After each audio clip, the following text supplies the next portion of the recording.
Good morning, Thailand. My name is Alex, and I have some news updates from around the land of smiles for you today, this Friday, August 23rd. Now, today we'll be talking about TikTok scammers, a massive protest in Indonesia, and even a potential case of immortality. Unfortunately, however, our first story today begins on a sadder note. A small plane crashes in Chachoengsao, Mangrove, and rescue teams are searching for survivors. On August 22nd, a small plane crashed near Wat Khao Din in Chachoengsao's Bangpakkanong district.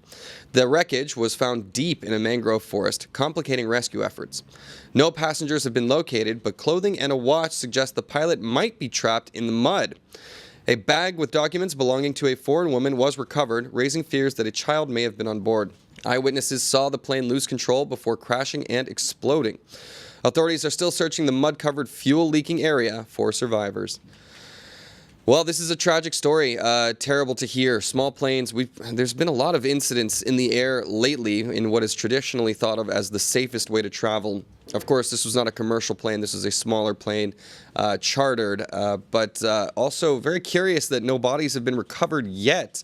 Makes you wonder what kind of happened here because, you would expect them to be nearby or close to the site. However, complicating matters are the fact that it landed in mangroves, which is a very difficult place for rescue workers to operate. Hopefully the people can be identified and the families can be notified, but our hearts go out to them.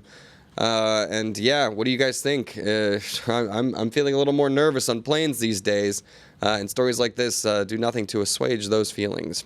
Anyways, we're going to move on to our next story. Some Thai TikTok stars are in hot water as they've been arrested in a 6 million baht Forex scam. 3 Thai TikTok stars were arrested for running a Forex scam that defrauded victims of over 6 million baht. The suspects, identified as Apinya Ratawut and Prapakon, lured investors through social media and a fake investment website, promising high returns. After initial payments, the website shut down, and the victims lost their money. Police seized luxury items from the suspects and issued arrest warrants. The suspects admitted to inviting investments, but denied scamming the victims. Legal proceedings are ongoing. Yeah, not a lot of sympathy here. There's been a lot of big, high-profile cases of celebrities endorsing things that they don't fully understand in order to make a quick buck, especially in the cryptocurrency world. Here in Forex, these guys in particular were promising between 86 to 95% returns on investments, which, if you know anything about Forex, that's a big old red flag. Those numbers don't really exist in terms of Forex trading. Typically, we see much more conservative, safer returns being promised and offered. So, yeah, these people were getting away with it. The complaints were issued in January. Happy to see that justice is finally being served here in August. Better late than never. At the same time, the victims, I don't know what kind of recourse they will have. Many luxury items have been seized. Hopefully, those assets can be somehow distributed to the people who lost their 6 million baht. But yeah, be careful. Be careful on both sides. All right, who you're taking financial advice from, very important. Probably TikTok fitness influencers aren't the best ones. And on the other side, influencers, be careful who you're endorsing. I'm not entirely sure that there was malicious intent behind these TikTok influencers and their endorsements. However, you got to know what you're putting your name towards and what you are endorsing and how that can affect and harm other people. Be careful. All right. Moving on to our next story, which is another bit of a shocker and a sick, disgusting one. Now, a Thai dancer and her boyfriend have been arrested for child prostitution in Chiang Mai. A 20-year-old Thai dancer, Jinanan, and her boyfriend, Putipong, were arrested in Chiang Mai for running a child prostitution ring. Now, Jinanan admitted that insufficient income from dancing led her to become a part-time sex worker and recruit underage dancers. Anti-human trafficking organizations reported the operation, prompting a police investigation. Officers posed as customers, paying 12,000 baht for services, leading to Jinanan's arrest at a hotel. She confessed to the illegal activities, revealing that her boyfriend occasionally helped arrange the encounters. Disgusting, sick, nasty. Also, what is this complaint? Like, I'm not making enough money dancing? Duh. I don't know. The answer is not to start pimping out vulnerable young women who knows what kind of disgusting people are engaging and paying for these services, quote unquote. But the answer is not to do that, whatever it is. Go get a job wherever. Like, five-star chickens are everywhere. You can start slinging some fried chicken. No excuse. So the police have shut it down. Unfortunately, this kind of thing can be like a hydra sometimes, where you cut off the head one place. They can just spring up in other areas, but that means that the book should be thrown, in my opinion, and an example should be made so that other people do not even consider this as an option to make a quick buck. All right, now on to our next story. I do have some fun ones to end on for us, everybody. Now, a Buriram man has survived a triple shooting and has since claimed he is immortal. You heard that right. Now, in Buriram, Thailand, a man named Somchai survived being shot 3 times by his longtime foe, Tak, during a 7-year feud. Somchai had claimed he was immortal, which seemed true, as the bullets only caused minor scratches. Tak confessed to the shooting after Somchai provoked him, daring him to test his claim of immortality. Somchai credits his survival to a sacred amulet that he wears. Tak has been charged with attempted murder, facing severe legal consequences. What? Like, this is a wild story, man. Like, this is almost like a real-life superhero encounter. We have a man claiming immortality with a longtime foe. What? Like, what is this supervillain rivalry thing that we've got going on here? Challenged him, you know what? Shoot me. Another weird thing. How does that work in terms of consent? Just because somebody asks you to shoot them, no, you cannot shoot them. But he comes away with minor scratches. I got to know more about what gun was used. Was it some divine intervention that just moved the bullets, something like that? Absolutely weird story that shocked me and wanted to share with you. What do you guys make of this? Is there a possibility of something supernatural going on here, or just blind luck? In any case, Tak is facing some serious legal consequences in the form of attempted murder charges. Just because somebody says, what are you going to do, shoot me? Doesn't mean you can shoot him. So, let me know what you guys think in the comments about that very weird story.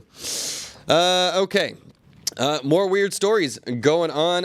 Now we're heading over to Chachoengsao. Now, a shopkeeper has been arrested for selling illegal laughing gas. Tisk tisk. A shopkeeper on Chachoengsao, Rangsiman, was caught selling nitrous oxide-filled balloons known as laughing gas without a license. Police discovered 2 cylinders and a stash of balloons in his Harin shop. Rangsiman admitted to cashing in on the rising price of nitrous oxide, a popular but illegal party drug. This bust follows similar crackdowns, including raids on Khao San Road and Chiang Mai, where police seized gas cylinders and detained foreign workers. Rangsiman now faces serious legal consequences for his illicit business. Well, okay, you got to know that if you've ever been on Khao San Road or any of these party streets, balloons are a thing. Like, they've definitely been offered out in the open when I've been there in the past. I won't let you know if I've been partaking or not, but apparently it's illegal. And it's one of those things where we have this legal gray area in Thailand where people tend to, like, Thailand's kind of a famous place for sex tourism, but that's an illicit market as well. You've got your e-cigarettes that are all over the place. Balloons, another one. But it seems like the police are cracking down and making some examples out of it. So if you are in an establishment, be careful because that is definitely not supposed to be allowed, and the police are taking it a lot more seriously. Places like Chachoengsao have major amounts of tourists coming through who don't know better, right? Like, I think a lot of Farangs that come to Thailand for the first time just see it being offered. It's on the menu.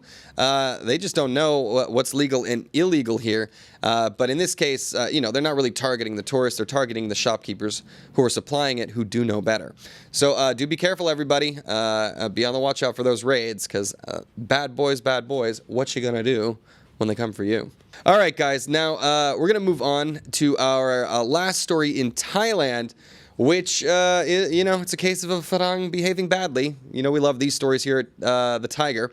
Now, a naked foreigner has caused a stir in Phuket at a cannabis shop. A picture of a naked man in a cannabis shop in Patong, Phuket went viral on Thai social media. The incident occurred on August 20th, with the man proudly exposing himself in front of a shop's large window. His nationality remains undisclosed, but the post sparked over 3,200 reactions, with many netizens criticizing the man's inappropriate behavior and the government's free visa policy, which they believe attracts low-quality tourists. Others offered varied opinions on Phuket's tourist culture and the impact of cannabis legalization. Look, okay, I'm a big pro-cannabis guy. I think I like the market being liberalized. I like the plant being available for people, especially those who have a medical need for it. This makes us look bad, okay, everybody? This is the kind of story that is going to turn off the general public to that entire segment of culture. But not great. Not a great look. Also not the most harmful look either. What do you guys make of this? What kind of, first of all, shame on you. But also, what's the punishment here? Slap on the wrist, deportation. I'm not entirely sure what should be done, especially in a crowded place like Patong where families will be around. You shouldn't be exposing yourself in public at all. Definitely disgusting behavior. I'm curious to know where he's from. I always like to name and shame the nationality to get the rest of them on better behavior. However, still undisclosed.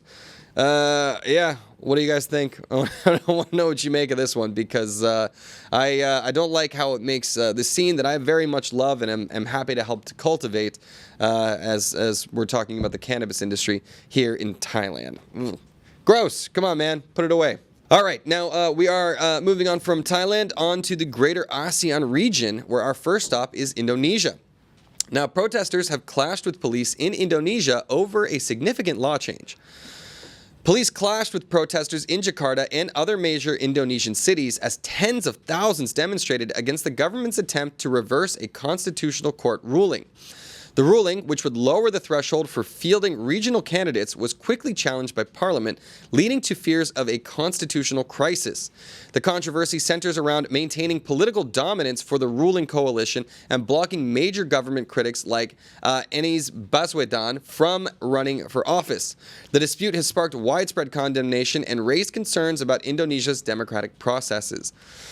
This is what we get, man. Like, this happens in countries that claim democracy and then set up rulings through court systems, which have typically more of loyalty to traditional power structures to keep out competition. This is something we've seen here in Thailand very recently with the dissolution of the Move Forward Party and the removal of Prime Minister Srettha Thavisin. It's something that I've seen in my own country, where they raise the threshold of, primary relevancy within the Republican and Democratic primary sessions. You need to reach a certain threshold of polling in order to get some stage time. So in order to get exposure, you need to already have lots of exposure, which is why typically the only successful or, third-party candidates that make any waves are extremely rich and self-funded, or they have a name like Kennedy behind them, something like that. So, this is a problem that rears its ugly head all over the world, but right now we're seeing tens of thousands of people taking to the streets in Indonesia to, let their voices be heard. If you don't let them express themselves in a democratic process that they feel is fair and just, they're going to hit the streets. And it's something we've seen all too often, not just in Southeast Asia, but all around the world. All right, Shano says Jakarta would control the regions. That's for sure. I mean, Jakarta is still the main seat of power, despite them trying to move to their new capital, which is fraught with all sorts of challenges in terms of financing and environmental impact and blah, blah, blah. But this is far from over. So keep your eyes on this story, because we're going to have to see either some big crackdowns or some changes to the ruling in order to let more competition come into their process. All right, politics, I know, not the best topic, so let's move on to economics, shall we? I'm sorry. It's a class with Alex today on Friday. Singapore and Malaysia are planning a Shenzhen-style mega hub. That's right, Singapore and Malaysia are renewing efforts to create a Shenzhen-style mega hub by integrating their economies, focusing on southern Malaysia's Johor state as a cross-border special economic zone, or SEZ. This initiative could boost both nations' economies and strengthen Malaysian Prime Minister Anwar Ibrahim's political position. Tech companies like NVIDIA and GDS Holdings are already investing in data center parks in the area, which are expected to grow under the new accord. However, past political challenges and delays remain potential obstacles to the project's success. Oh, this is some big news, man. If you know anything about China, in that Hong Kong, like Shenzhen was not a city 30 years ago. It just did not exist. You had Guangzhou, about 2 hours away from Hong Kong, but then Shenzhen was set up as a special economic zone just on the other side of the border from Hong Kong. And now it is the fourth largest city in China, right? Now it's got almost 15 million people. So this news is huge. It's going to attract a lot of people from Malaysia over to that area. And you already see big names like, I believe NVIDIA is now the company with the highest market cap in the stock market at this point. So seeing big names like that get involved means there's going to be tons of development in this area. And not to mention Singapore being the powerhouse of finance that it is. Yeah, I guess we'll see a whole new city spring up. Gonna be interesting to watch, and yeah, I'm actually heading to Singapore in a couple of months, so I'll be able to check that out, let you know how it's going from the scene. All right, I guess you guys don't care about that either, but whatever. Yeah, that's your vegetable, so I can give you the fun stories, like the next one that I have coming up, which is a happy one to end our Friday on. We're heading over to Vietnam, where a 6-year-old boy was found alive after 5 days in a forest. Now, a 6-year-old boy, Dang Tien Lam, was found alive after being missing for about 5 days in a forest in Vietnam'sIen Bai province. Lam had wandered into the hills while playing with his siblings and got lost. Local farmers discovered him 6 kilometers from where he disappeared, sitting in cassava bushes, too weak to stand. Lam survived on leaves, wild fruit, and stream water. The rescue effort involved over 150 people, including police, soldiers, and volunteers. His safe return has been celebrated widely, with many expressing relief and gratitude to the search team. What? This is insane. I can't believe this kid. What? Like, strong kid. Kudos to the rescue team. He pulled through, man. Like I don't think I can survive a night out there on my own. This kid is a survivor and a true inspiration. So happy. I can only imagine how the family was feeling, thinking the worst, especially as the clock ticked and the days kept passing. And, you know, I think at a certain point, after a few days like that, hope will be hard to come by. So absolutely insane that he was able to be found 6 kilometers from where he was. That's the crazy part, guys. If you're hikers, I know there's a lot of nature enthusiasts that watch this show.